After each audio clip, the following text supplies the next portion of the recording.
اللہ تبارک و تعالی اپنے بندوں پر بڑا مہربان ہے۔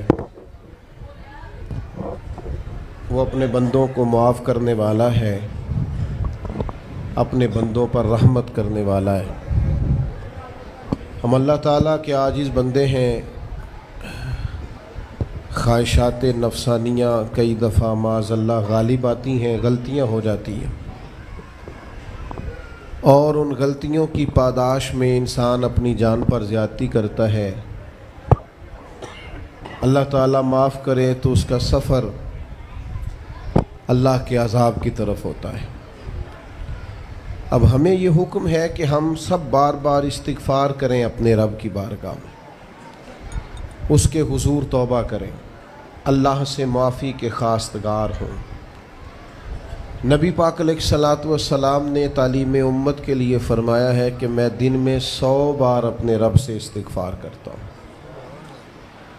بار بار اس کی طرف رجوع کیا جائے، بار بار اپنے رب کے حضور معافی مانگی جائے، اور بار بار جائزہ لیا جائے اپنے اعمال کا۔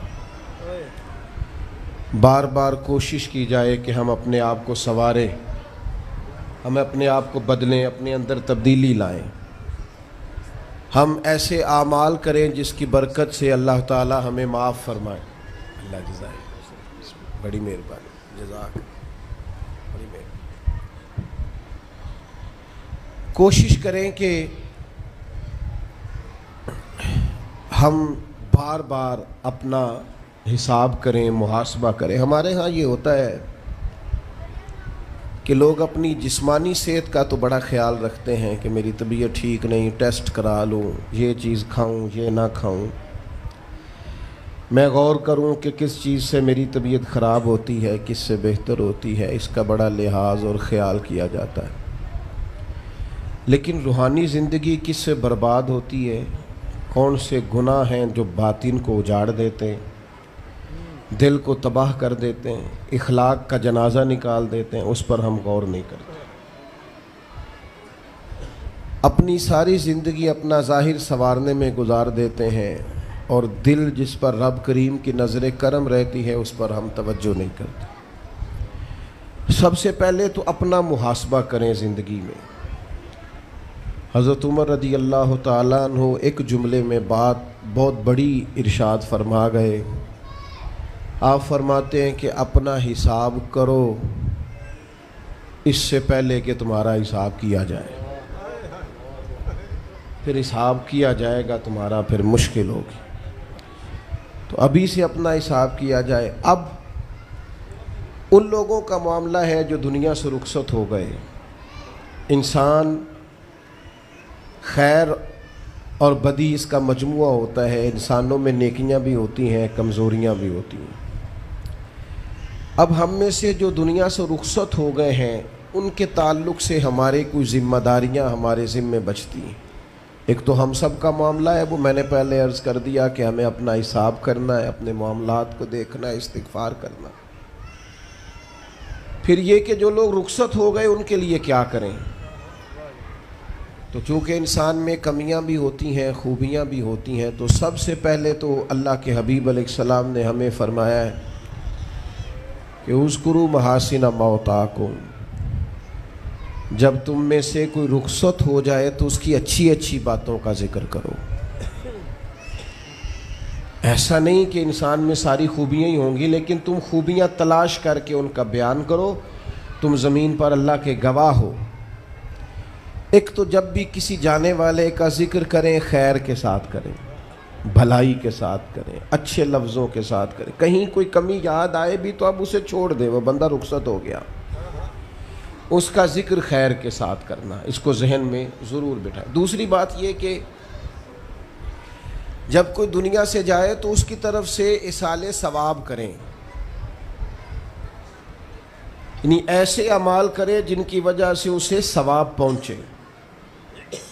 اب ہمارے ہاں جو رسم و رواج بعض بن گئے ہیں، بڑی بڑی دیگیں، بڑے لاؤ لشکر، نامی گرامی بندہ ہے تو نامی گرامی آؤ جاؤ تو کھانے تو بڑا جلسہ تو پتہ لگ جائے لوکاں نوں۔ تو پہلے تو یہ یاد رکھو جس کام میں تھوڑی سی بھی ریاکاری ہو اس پر اللہ کی بارگاہ سے اجر کی امید کیسے رکھتے ہو؟ جب تک عمل خالص لوجہ اللہ نہیں ہوتا، جب اس پر ثواب مل نہیں رہا تو جائے گا کیسے؟ جتنا آپ عمل چھپا کے کریں گے، جتنا آپ عمل اللہ کی رضا کے لیے کریں گے، اتنا ثواب زیادہ ہوگا، جانے والے کو فائدہ زیادہ ہوگا۔ وہ میں ختموں پہ جاتا ہوں کئی دفعہ تو وہ کہتے ہیں اتنے لاکھ روپیہ مسجد کو دیا، اس کا بھی اعلان کر دیں، اتنے قرآن پاک پڑھے ہیں تو اس کا بھی اعلان کر دے۔ کس کو بتا رہے ہو اعلان کر کے؟ اللہ کو تو پتہ ہے تم نے کیا پڑھا ہے، یہ پرچیاں پڑھ پڑھ کے کس بات کی سنا رہے ہو؟ کیا مطلب ہے اس کا؟ حضرت عبداللہ ابن مسعود رضی اللہ تعالیٰ عنہ فرماتے ہیں بعض ریاکار مر کے بھی ریاکاری نہیں چھوڑتے۔ حضور مر کے ریاکاری نہیں چھوڑتے، مرنے کے بعد کیسے ہوگی؟ فرماتے ہیں ان کی خواہش ہوتی ہے جنازے بڑے ہونے چاہیے، لوگوں کو پتہ لگ جائے فلانا گیا، مرنے کے بعد بھی تو دکھاوا کر رہا۔ حضرت ابو ذر غفاری رضی اللہ تعالیٰ عنہ کا جنازہ چند لوگوں نے پڑھا ہے، 4-5 لوگوں نے، اور حضور کے محبوب ترین صحابی ہیں۔ بڑا جنازہ بھی بڑی بات ہے، اللہ تعالیٰ توفیق دے تو اچھے لوگوں کے بڑے جنازے، لیکن کسی کا جنازہ چھوٹا بھی ہو جائے تو مطلب یہ نہیں کہ بندہ ٹھیک نہیں تھا۔ بات کی سمجھ آ رہی ہے؟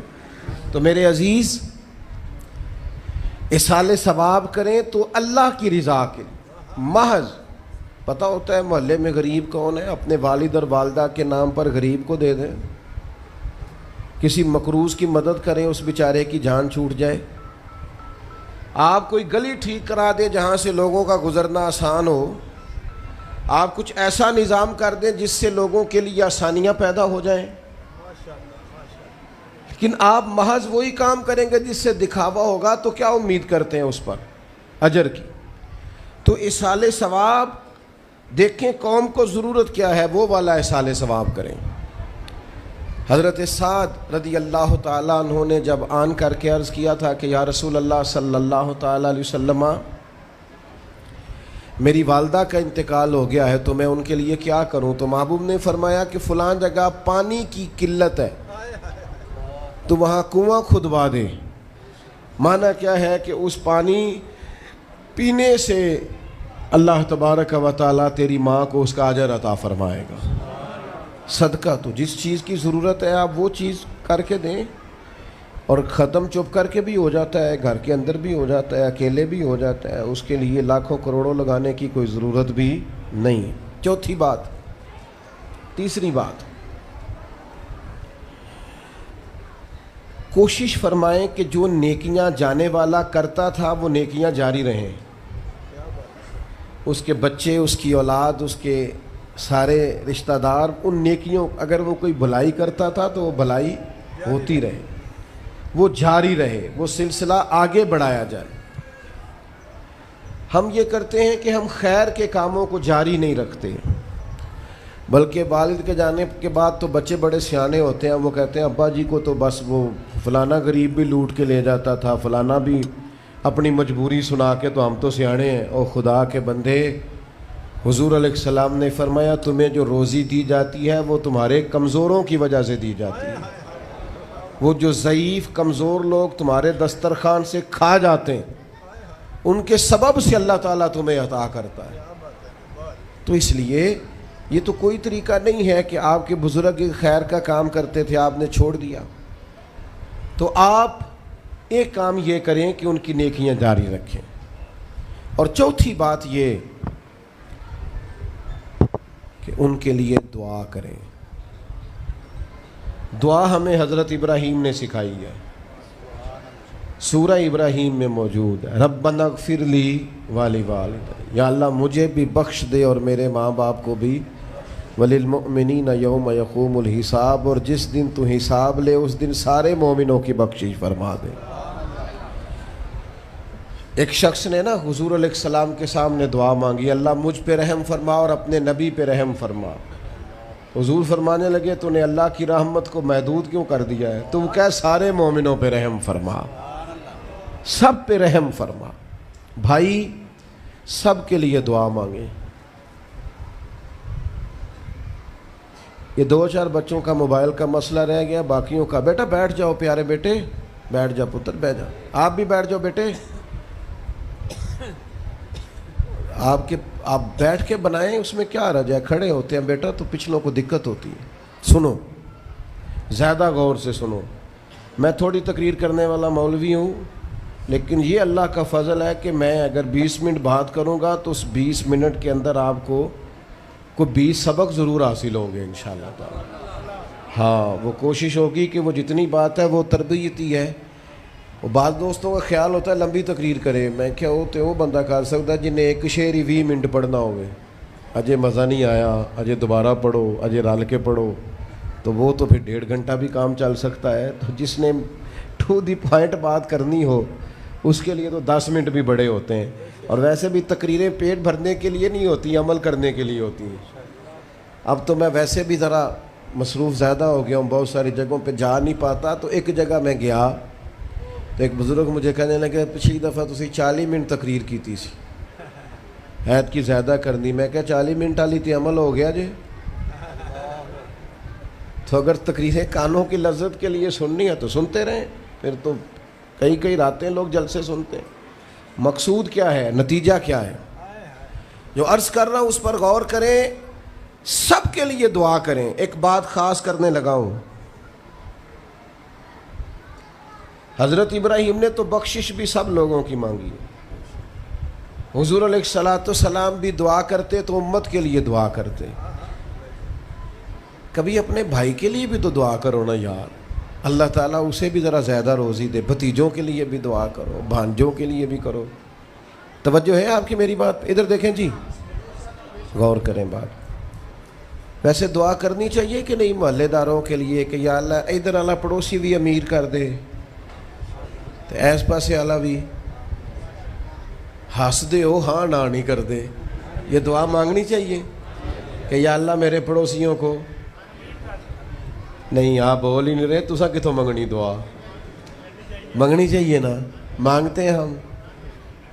ایسی ہوا چلی ہے کہ ہر شخص سوچتا ہے تمام شہر جلے بس ایک میرا گھر نہ جلے. او خدا کے بندے کبھی محدود نہ کر خدا کی رحمت، سب کے لیے مانگ اس سے، وہ بڑا کریم ہے. تو کیا یا اللہ سب کو دے اور سب کے صدقے ہمیں بھی دے. لیکن ہم نا دعاؤں میں بھی اپنا ظرف اور حوصلہ بڑا نہیں کرتے، گنجائش پیدا نہیں کرتے. دیکھو داتا گنج بخش علی حجویری رحمۃ اللہ علیہ نے لکھا ہے کہ ایک بندہ نا حج کرنے گیا تو ہر جگہ دعا مانگتا تھا، یا اللہ میرے دوستوں کو نیک کر دے، یا اللہ میرے دوستوں کو نیک کر دے. عرفات میں بھی، منا میں بھی، مزدلفہ میں بھی، بیت اللہ شریف کے پاس بھی، ہر جگہ یا اللہ میرے دوستوں کو اچھا کر دے. تو ایک بندے نے اسے کہا یار یہ عجیب دعا کرتا ہے تو، میرے دوستوں کو نیک کر دے، اپنے لیے بھی تو مانگنا. تو کہنے لگا اللہ کے بندے میں ہر وقت دوستوں کے بیچ رہتا ہوں، اگر وہ نیک ہو گئے تو میں بھی انشاءاللہ ہو جاؤں گا. ان کی صحبت میرے اوپر بھی اچھا اثر ڈالے گی چونکہ رہتا جو ان کے بیچ ہوں. ہمارا علاقہ امیر ہو گیا تو انشاءاللہ ہم بھی ہو ہی جائیں گے. لوگوں کے رزق میں برکت ہوگی تو ہمارے رزق میں بھی تھوڑا سا نا کشادہ دل کریں ہر معاملے میں. اور سنیں حدیث پاک، نبی کریم علیہ الصلوۃ والسلام نے فرمایا جو دعا اپنے بھائی کی غیر موجودگی میں اس کے لیے مانگی جاتی ہے نا، اللہ وہ دعا جلدی قبول فرماتا ہے.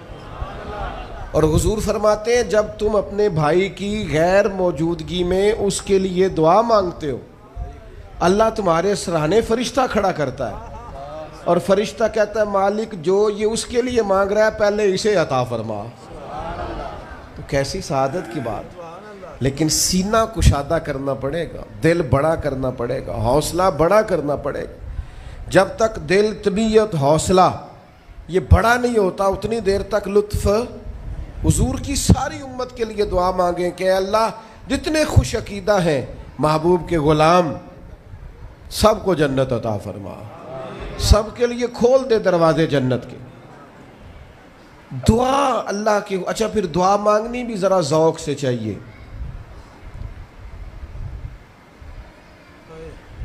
کسی بندے نال ذاتی کام ہوئے، ذاتی کوئی لوڑ پہ جائے وہ کیویں کرائی دا پلا جی؟ ਤੁਹਾਨੂੰ ਪਤਾ ਹੈ ਸਾਰਿਆਂ ਨੂੰ ਗੱਲ ਦਾ। ਸਲਾਮ ਅਲੈਕੁਮ ਜਨਾਬ। ਕਹਿੰਦਾ ਵਾਲੇਕੁਮ ਸਲਾਮ। ਕਿੱਥੇ ਹੋ ਜੀ? ਮੈਂ ਤੇ ਦੂਰ ਆ ਕਿਧਰੇ, ਤੁਸੀਂ ਹੁਕਮ ਕਰੋ। ਕਹਿੰਦਾ ਨਹੀਂ ਟੈਲੀਫੋਨ ਵਾਲੀ ਗੱਲ ਹੀ ਨਹੀਂ,